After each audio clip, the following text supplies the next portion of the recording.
अस्मदाचार्यपर्यन्तां वन्दे गुरुपरम्पराम्. So on the occasion of Janamashtami, we thought we will consolidate and also elaborate a bit on how Avatara is viewed from a Vedic standpoint. That we all understand that avatar, the very concept of avatar, is very ambiguous, almost seems contradictory, unbelievable, and yet at the same time there doesn't seem to be enough logic or information to refute it, to completely dismiss it. So this concept of avatar is very unique to Hinduism. Straight away starting, avatar has a verbal usage, means it is used as a verb. It is also used as a noun. As a verbal usage, it comes from the Sanskrit word ava. The dhatu is ava.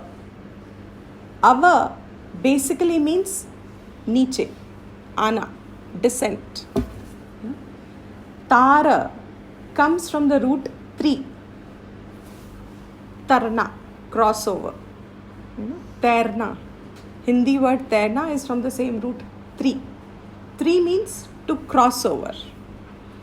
Avatara as a verb means something which is in descent, crossing over as a descent, descending down. This particular form as a verb which denotes an action is different from when avatara is used as a noun.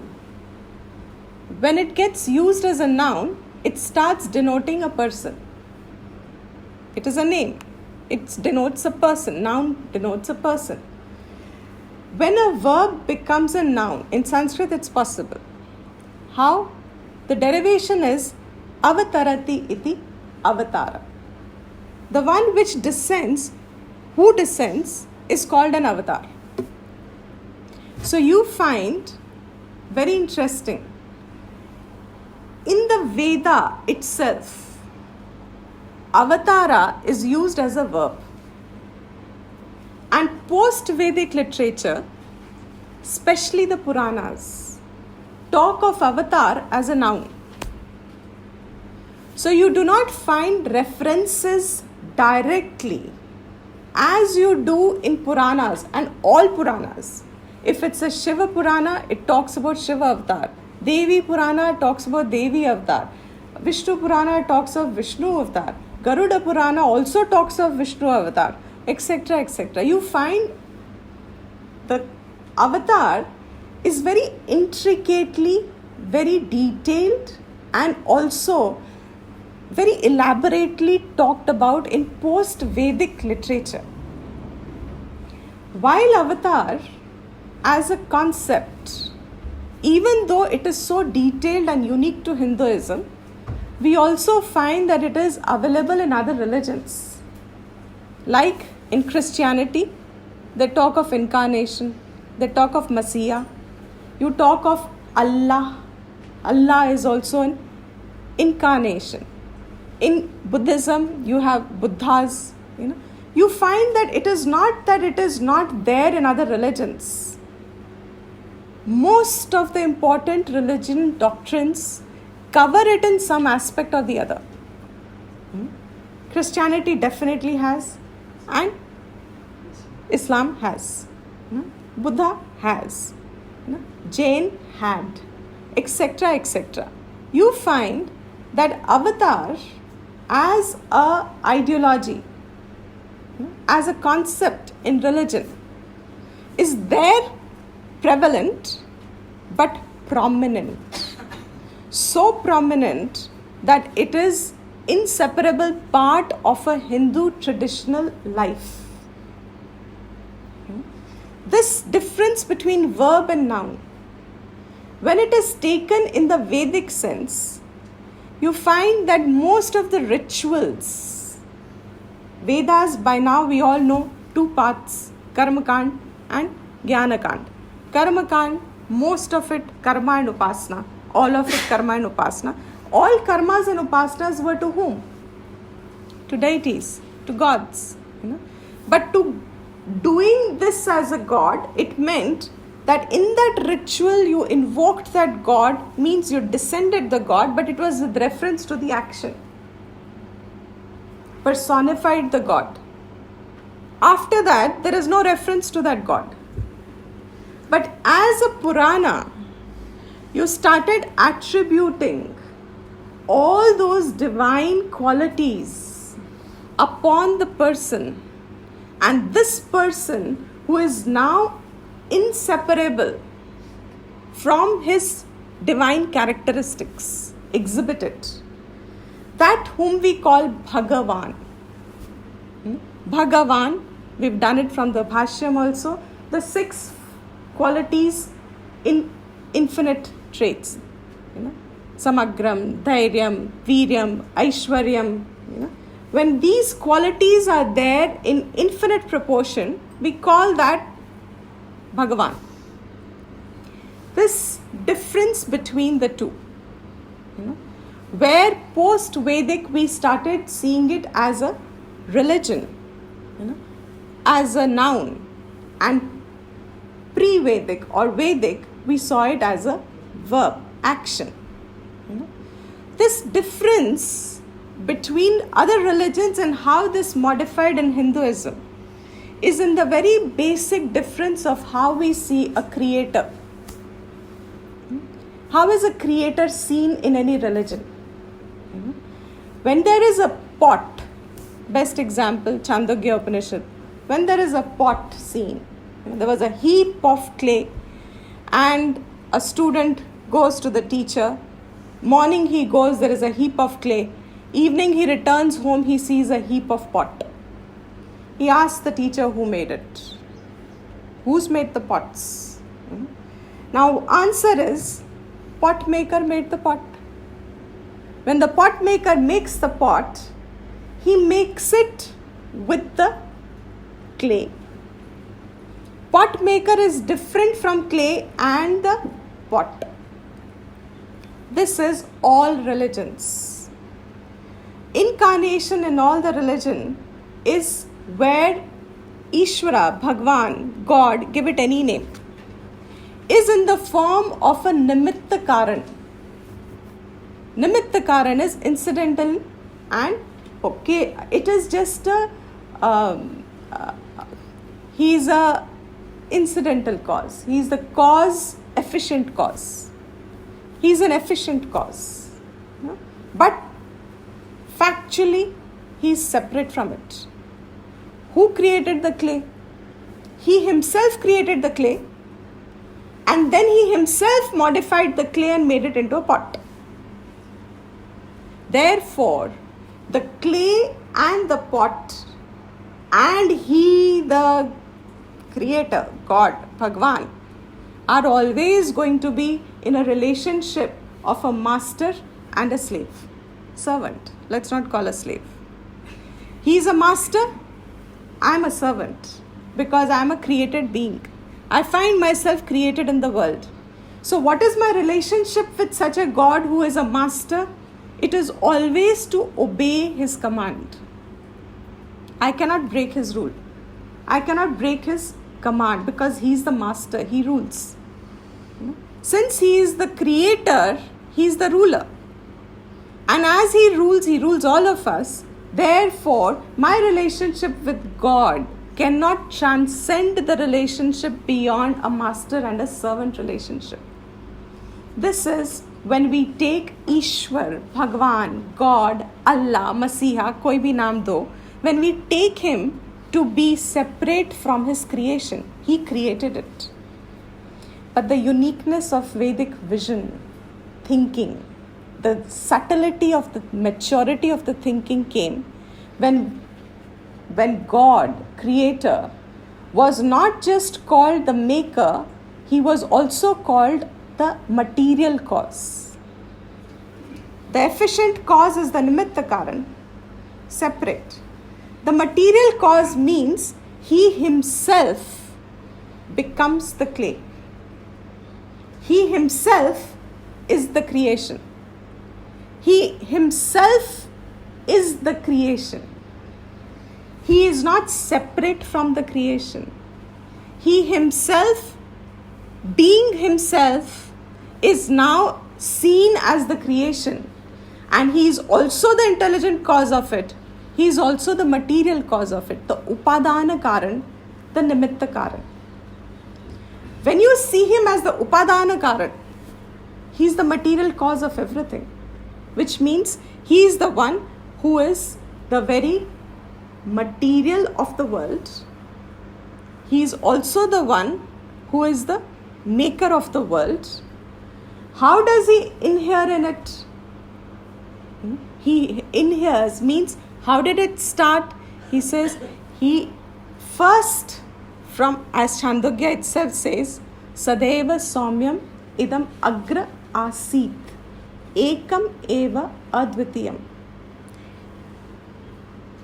Uddalaka, the teacher and the father of his student and son, Shvetaketu, tells him, he says, before all this creation came about, there was only Sat Eva, Ekam. Before this plurality emerged, what was there before? His answer is, there was only Ekam. In what form? In the form of Sat. Sat means what? Existence, pure existence. As pure existence, Sat Eva, Ekam, Advitiyam. There is no other. Means there is no creation then. This Sadeva Saumya Idamagra Asit Ekameva Advitiyam. Then what did he do? Then the Prakriya continues. Tat Srishtva, having created. Tat Eva, he alone. Anupravishata, entered. He alone enters into his creation. And then where is he? Then as in the Gita also he says, I'm bringing both of them together. Then he says, Ritteshe Arjuna Tishtati. Now where does he reside? Ritteshe, in the heart of all the living beings. So what is this Bhagwan, Ishwar, God, whatever name you want to call it? From other religious standpoints, he stays in heaven. He stays somewhere. He is there. His own land is something else. His own abode is somewhere else. He creates this. Now, whether you call it in terms of galaxies and etc., he's created the world. Once he creates the world, he and I are always different and distinct. What is my relation? My relation is only to serve him. I can only serve him. This is it. By serving him, I earn his grace. And by earning that grace, my evolution is to happen. And my highest evolution is, from their standpoint, my highest evolution is to get a place with him, in his abode, in his presence, to be with him. This is my highest desire. This is my highest gain that I can get. This is my highest peak of evolution. This is it. What is Hinduism about? He says, he resides in every heart. Having created this, now he enters and resides in every heart. This difference from pure state of Sat. And Sat means inseparable from Chit and inseparable from Anand. That which is pure existence, pure undiluted awareness, and pure unbroken peace. That state, Brahman, in the process of creation, first is an Ishvara. The very first layer where the Nirakara Brahman is now beginning to take avataran. That first avataran is Ishvara. Up to Ishvara, the Vedic view. This Ishvara, further avataran, Hiranyagarbha. Hiranyagarbha is all subtle bodies. Further avataran, Virat, this entire creation. This avataran from Brahman to Ishwar to Hiranyagarbha to Virat. In Virat, what do you find? All beings. The same Brahman is here in all beings, in the heart of all beings, with the same Chaitanyam, with the same unbroken peace. And he himself in this form. Now, that itself in this form. You can't even say he. That itself means Brahman itself in this form. This is a fundamental avataran. In technical language, you will just say Maulik avatar. Mool root pe avatar. Mool se avatar means Brahman se Ishwar, Ishwar se Hiranyagarbha, Hiranyagarbha se Virat. This is Mool avataran. How this has taken shape. Further now, this Nirakar is beginning to take an Akar. What is macrocosm? What is creation? They are all Akar. This is an Akar now. This Akar has further got avatars. Ishwar himself, Brahman can take avatar, as in the form of absolutely Nirakar to Sakar. Ishwar further can go on taking avatar, and the first fundamental division we find is Brahma, Vishnu, Mahesh. Because now in the creation, there are laws. These laws are not random. These laws are as systematic as any scientific law in the world. In fact, all scientific laws are scientifically observable because there is already an order before. Otherwise, how would you discover them? Science is all discovery. Unless until there was already an order before, how would they be discovered? So where has this order emerged from? Who is that Ishwar who is now going to be seeing the controller of this directly? Now Brahman is not the direct controller of the Ishvara, of creation. Ishwar is the one who is the direct controller of Ishvara, of creation, Virat. This Brahman, Ishvara, has now Brahma, Vishnu, Shiva division in the basic order of creation, sustenance, destruction. There are laws which uphold creation. You cannot get a mango tree without a mango seed. The question is, did the tree come first or the seed come first? On what order did this decide? How did it get decided that the seed came first or the tree came first? Because seed cannot be without the tree and the tree cannot be without the seed. Where did the cycle start? But the fact is, without the seed, you cannot get Brahma, who controls the creation. Once it is there, who sustains it? That principle, that law, all laws put together which uphold or which sustain life, creation, which sustain creation, all those laws put together as one word, Vishnu. And all the laws that are necessary to be invoked for the resolution of creation for something to create, something will be destroyed. All those laws, kuch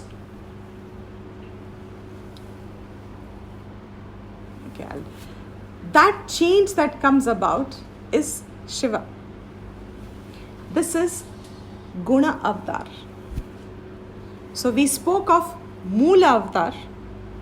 Now we are talking of Guna Avatar. What is Guna Avatar from? From Ishvara itself.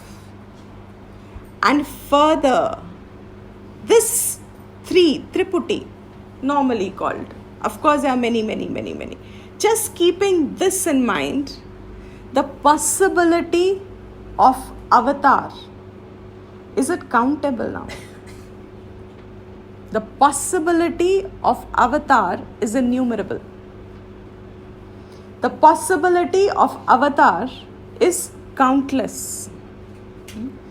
That being, on what basis are they emerging? On one hand, if you just see avatar, that Brahman, the supreme, the pure consciousness, itself is the creation, itself makes the rules or governs it with certain rules, itself is the head of those rules, and itself is the one who's enjoying the rules or breaking the rules or abiding in the rules. Means himself is the enjoyer of the creation. Himself is the abider of the laws of his own creation. Himself is the one who destroys the laws of, breaks the laws of his own creation. This Guna Avatar, when himself he is this, how is Guna Avatar born? How will he be born? How does he take birth then? How is it that Vishnu's avatar, Dasha avatar and 24 avatars as is popular, or Shiva's 16 or 18 or some avatars are there, and everybody is called an avatar at some particular point of time. When I was a child and I was questioning all this, and Gandhiji was father of the nation, we were just school children, and when I first time got to know ये इसका अवतार उसे, I said, वक्त के साथ गांधी जी अवतार नहीं बनेंगे क्या? Someone can call him an avatar also. And I asked many people, how can you differentiate? I don't know on what basis are you differentiating. Why he's done something extraordinary as we are taught in the schools at that point, at that age. Why can he not be called an avatar? Because this was not a normal being's work as we were taught. What is the difference? The biggest difference, Krishna himself says, how is an avatar born? He says, avatar ka janam. You have to take another word now and understand its meaning from there. Avatar janam. Janam word itself comes from the root jani. Jani means, that is why the one who gives the birth is called Janani. Jani, uska meaning hai pradurbhav. Pradurbhav means that which was there before but not seen, now manifests to become seen. जन्म का मतलब है जो पहले है मगर दिख नहीं रहा, अब है और दिख रहा है. वो जो दिख रहा है अब जो पहले दिख नहीं रहा था is called जन्म. जन्म होता ना हमारे सबके. Now we most of us are grandparents now. When your own children were born, you didn't enjoy that state so much, because your parents must have enjoyed it better. But when your grandchildren are born, there seems to be another objectivity involved in that relationship. Somehow it is not pura tumhara responsibility. You can best do is give some love and affection and care and support. But now at least that big headache is gone कि you have to bring up the child and a good child supposedly.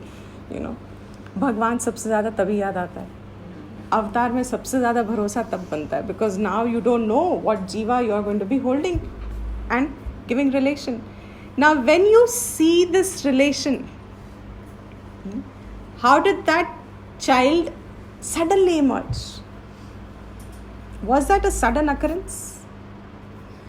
Birth itself, birth is pradurbhav, from unmanifest to manifest. Avatara janam means how will that unmanifest become manifest? What is that process? He says in the 6th verse of the 4th chapter, there are conditions to it. First of all, he says, how do I become manifest? 6th verse, ajaha api san avyayatma, bhutanam ishwarah api san prakritim swam adhisthaya संभवामि मायया, आत्मा मायया. Sambhu, I manifest myself with the help of my own maya. Prakriti, I harness. Ajaha api, remaining birthless. Sun is remaining birthless. Avyaya, also changeless. I don't undergo any transformation. I don't actually remain. I am not born, really speaking. But bhutanam, for the sake of all the beings. Ishwaraha api san. I am the Ishwara.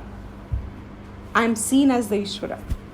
I come as the Ishwara for the sake of bhutana, for the sake of all living beings.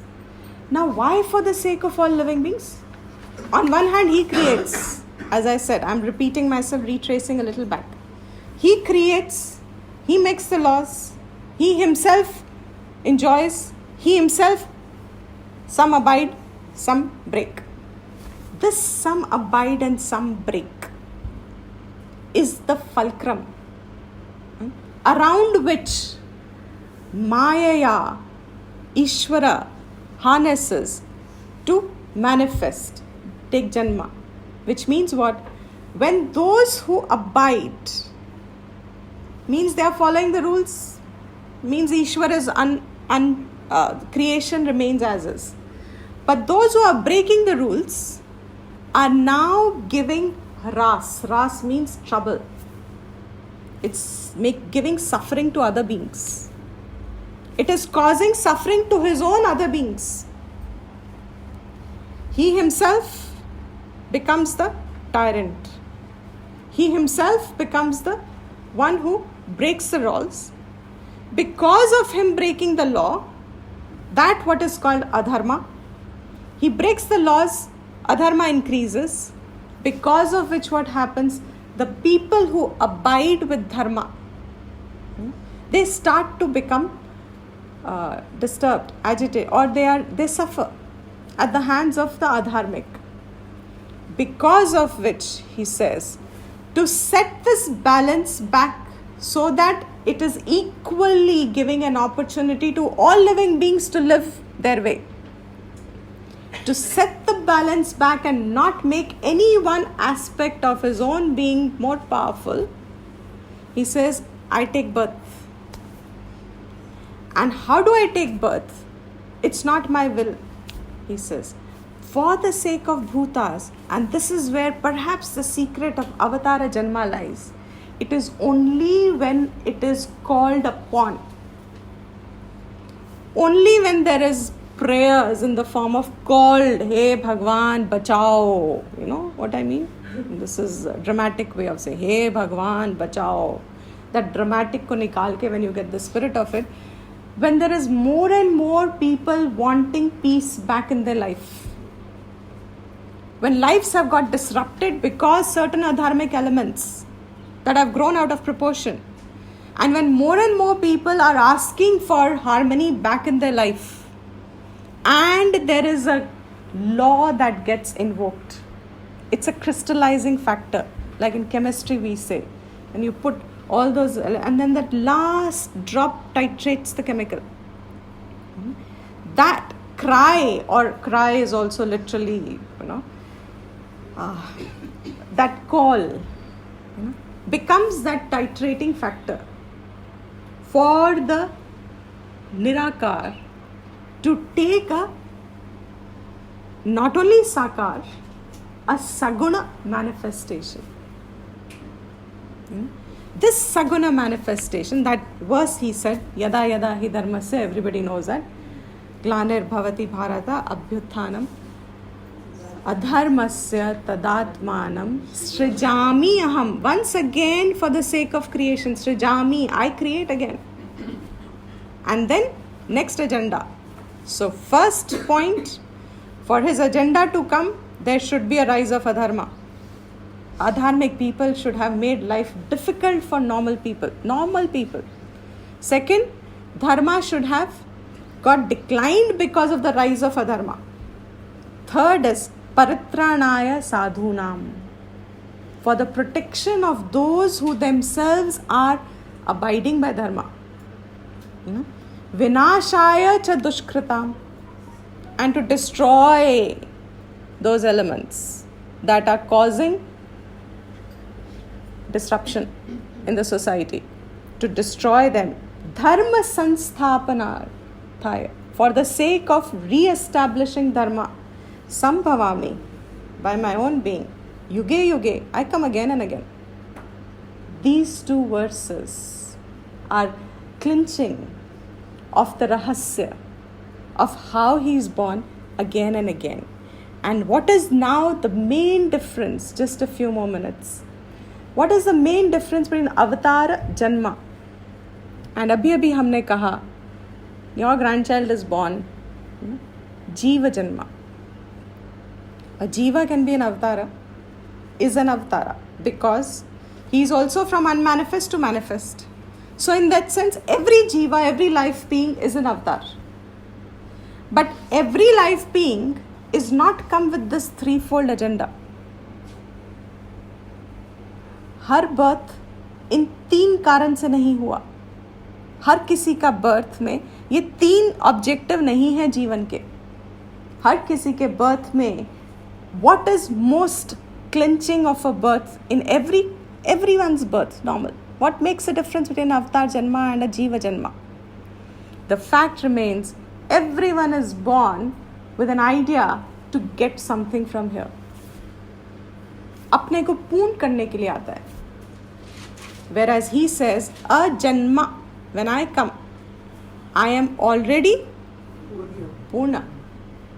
I am not seeing myself as something that I want from creation. He is already fulfilled. Being himself as fulfilled, he is in the 5th verse again of the same thing. Bahuni me vyatitani janmani tava Arjuna. Many of your births have gone. He is telling Arjuna, tum bhi bahut baar aaye aur gaye ho. You have taken bahuni. Many times you have been born. Tani aham. I have also been born many times. What is the difference between you and me? He says, Veda sarvani. Aham Veda sarvani. I know them all. Natvam vetha parantapa. Though you are a great scorcher of foes, you are a great warrior, but you do not know all your births. But I know all my births. I have come every time and I know what I have come with. He says this is the difference. What is the difference? First difference. When a jiva janma is born, it is born with a feeling of want. Kama, because comes from avidya, which puts him into karma, which keeps him in the sansara cycle. Whereas he remains alpagnya, does not know it all. He does not know his own swarupa. He does not know he is Brahman who is now the jiva. He is thinking himself to be the jiva who needs to become the Brahman or do something. That difference where avatar is sarvagnya, jiva is alpagnya. Avatar is full vidya, with vidya, never forgotten his own being. Jiva is avidya. Third difference. Jiva, the minute he is born, he starts claiming this limited body as myself. A Jiva has Deha Abhiman. Ishvara is Ajanma. So he has no Abhiman. Next, he says, when the Jiva's body undergoes change, व्यय होता है ना शरीर में, जब उसका व्यय होता है, उस व्यय से उसको भी व्यय होता है. That tadatmyam with the sharir makes him fear the death. Whereas in Avatara, there is no tadatmyam with the sharir. Therefore, ajanma, amrityu. So one is based on avidya and Avatar is based on vidya, and that makes all the huge difference. Now last one. Why do we celebrate all these occasions? Janmashtami, Ramanavami, Shivaratri, Navaratri, all Ratris. They're all born in night. My first question also as a kid I asked, सारे रात को क्यों पैदा होते हैं? हम celebration रात को करते हैं सारे, almost all of them. Probably one. हाँ जी? Darkness with them. Absolutely. Because one of the symbolic reasons can be they have emerged to remove the darkness. They are the light themselves. But these are all symbolisms. Main reason is, why do we celebrate Avatara Pradurbhav? And today being Janmashtami, we are celebrating the Pradurbhav of Krishna. Krishna is said to be the Vishnu's avatar. Vishnu, as I have just said, law of creation. Whenever there is a jiva bhav, I am alpagnya, I am vyaya, I am good for nothing, I am this, I'm born, I will die, and I will have to undergo so many dukhams I have to face in my life, struggles I have to. Whenever there is this bhav, Shastra says this bhav and Ishvara bhav are inseparable. You can't have one without the other. जहाँ जहाँ जीव भाव है, वहाँ वहाँ ईश्वर भाव है. आप चाहे उसको मना कर दो, मगर ईश्वर भाव का होना ऑटोमेटिक है. How? Just as, can your hand move without you? For any movement of the hand, you are there. For anything that happens in creation because of which you say you are this, means what? This whole experience is going on in some adhishthan. That adhishthan means whom we call Ishwar. And that Ishwar ki zarurat, as if a need, will always be parallel to the extent that the jiva finds himself helpless. Where those who do not find themselves helpless, you also find that they don't believe so much in Ishvara. The helplessness in you, the more you conclude yourself to be a being who is very, very tuch is the right word. Tuch. मैं तो छोटा कह रही थी, but tuch is good. Very, very tuch. So if you call yourself a tuch being, then you need him the Mahan. You need him the Mahan, Ishwar. This relation between Jiva, Jagat and Ishwar, they are inseparable. You cannot have one without the other. Now, as to reset the dharma, to reorder dharma, or to certain small aspects are needed sometimes. You don't need to invoke the whole of 370. You can invoke over dhire. You could have done. You can. Sometimes correction comes in small measures. Sometimes correction comes in big measure. This small measure are called Amsha Avatar. Amsha Avatar means they will do one or the other of the agendas. They will either be busy destroying, or be busy establishing, or be busy protecting. You'll find some aspect of this getting covered in their whole life.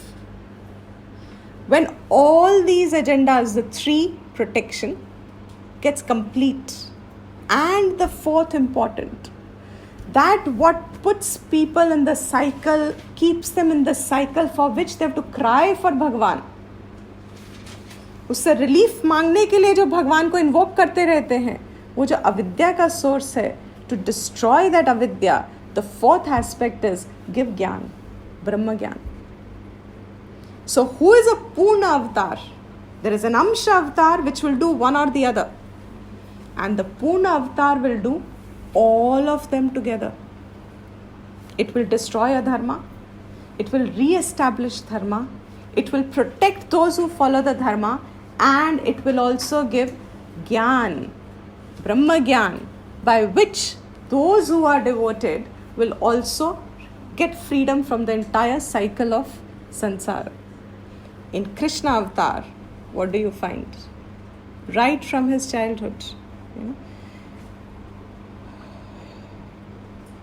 you find that he destroyed many asuras first. Bakasura and Putana, Kalya, many asuras. Those who were Kansa, the most important. Then you find he protected. Whom did he protect? Lifting the Govardhan. Whom did he protect? All the Gwalas, all the common laymen who were not harming anybody, just generally living their own life peacefully, protecting all of them. Most importantly, he protected the Pandavas. And in that context of protecting the Pandavas, Krishna as a Purna avatar emerged when Vyasa makes him the teacher and gives out the Brahma Vidya in the form of Bhagavad Gita. He emerges as a Purna avatar when he becomes the Acharya, the teacher. To whom? To Arjuna the Sakha. So what is the relation actually between Ishvara and Jiva? Arjuna representing Jiva. Krishna is Ishvara. The relationship is of that of a Sakha. But this changes. The minute Arjuna needed the Gyan, Krishna gives out the Brahma Vidya and makes him the Purna avatar. Unlike many others before his, all 8 other avatars before him, or 7 if you call him the 8th or the 9th, before him, they all had Ansha part.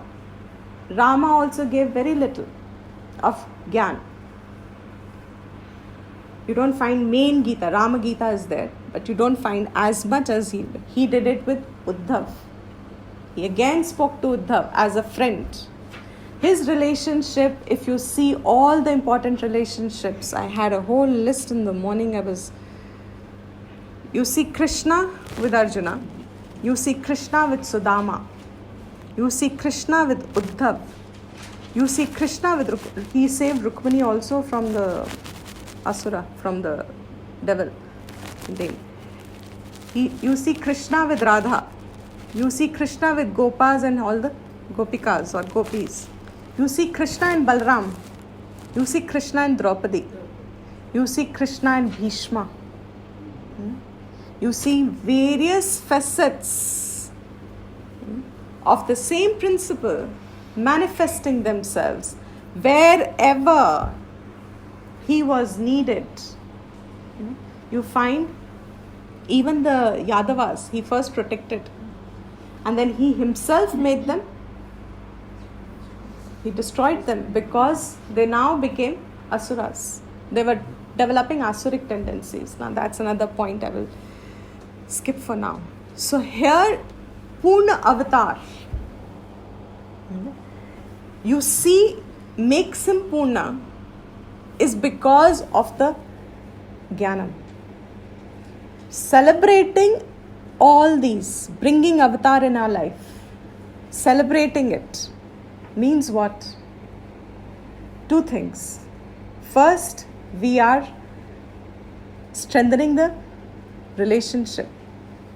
And according to our own maturity, as many roles as he plays, so many roles are available according to our maturity, what we ask for Avatara. What should he take Avtaran with? How should the Avtaran surface? If I want a small thing comes. If I want Brahmagyan comes. That being the difference, we as always have maintained, we do Janmashtami, abhi tak we did it because we are students of the Gita. And Gita itself is Brahmagyan. Teacher is Krishna. Krishna Pradurbhav is what is invoked.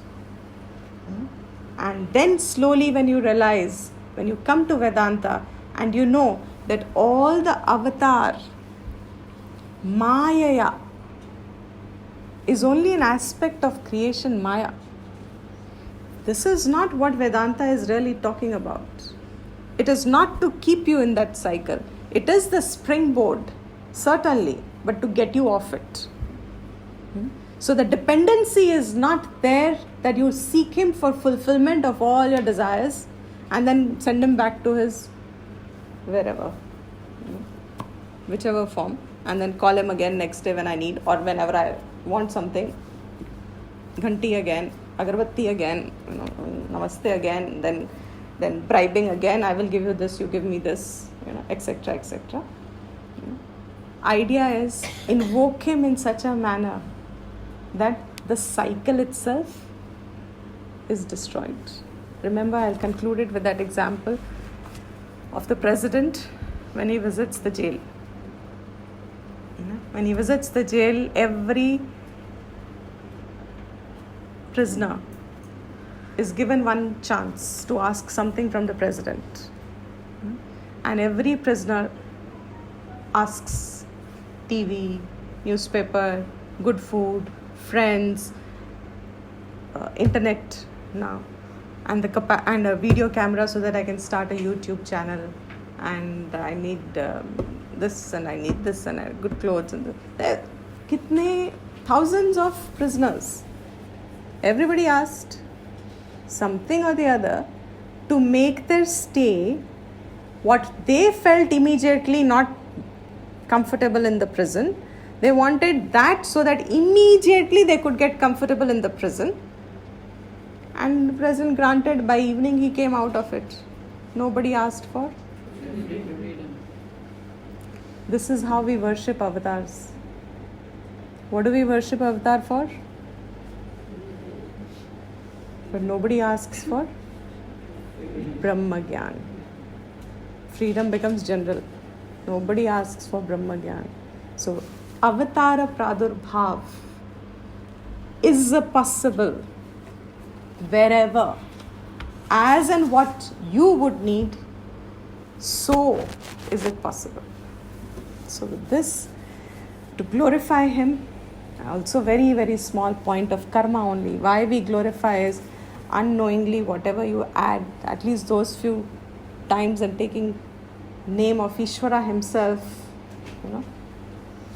you are invoking the higher and destroying your own little, as long as you consider yourself the.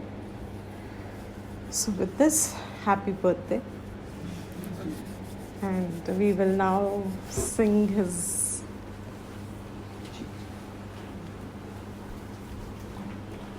I'll do Purnamada. I think I'll do Purnamada first.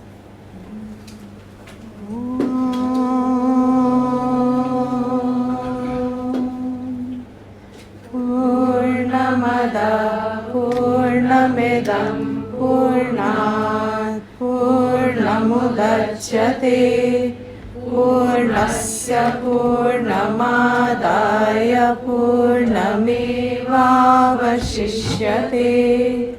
Om Shanti Shanti Shanti.